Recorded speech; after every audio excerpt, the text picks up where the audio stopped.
प्रस्तान में एक नन्ही डिजाइनर परी रहती थी जिसका नाम लोरीना था।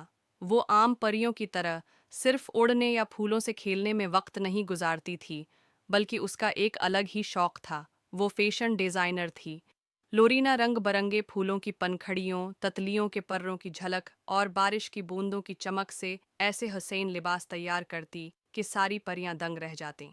जब भी प्रेस्तान में कोई त्योहार होता तो सब परियां लोरीना के ड्रेस पहनकर जगमगा उठतीं।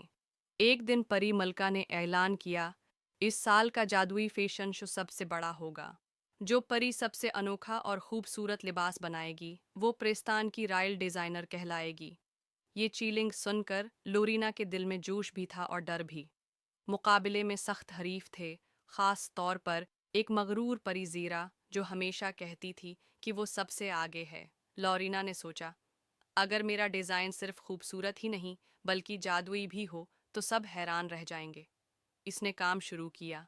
दिन में वो जंगल के रंग जमा करती, रात को चांदनी को धागों में बुन लेती, बादलों से नर्म कपड़ा बनाया और तारों की रोशनी को मोतियों की तरह चमकाया।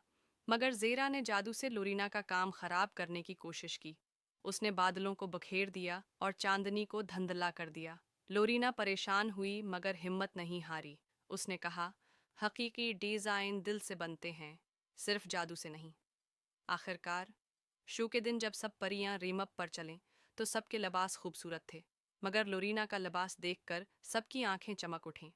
इसका ड्रेस रोशनी बदलता रहा, कभी नीला जैसे आसमान, कभी सुनहरी जैसे सूरज और कभी चांदनी जैसा सफ़ेद। मलका ने खुश होकर ऐलान किया, लोरीना न सिर्फ बेहतरीन डिज़ाइनर है बल्कि इसने दिखा दिया कि हिम्मत और तख्लीक सबसे बड़ा जादू है। ज़ेरा शर्मिंदा हुई और लोरीना को मान गई। इस दिन के बाद लोरीना को प्रेस्तान की रॉयल फैशन डिज़ाइनर का खिताब मिला और उसके डिज़ाइन हमेशा के लिए प्रेस्तान की शान बन गए।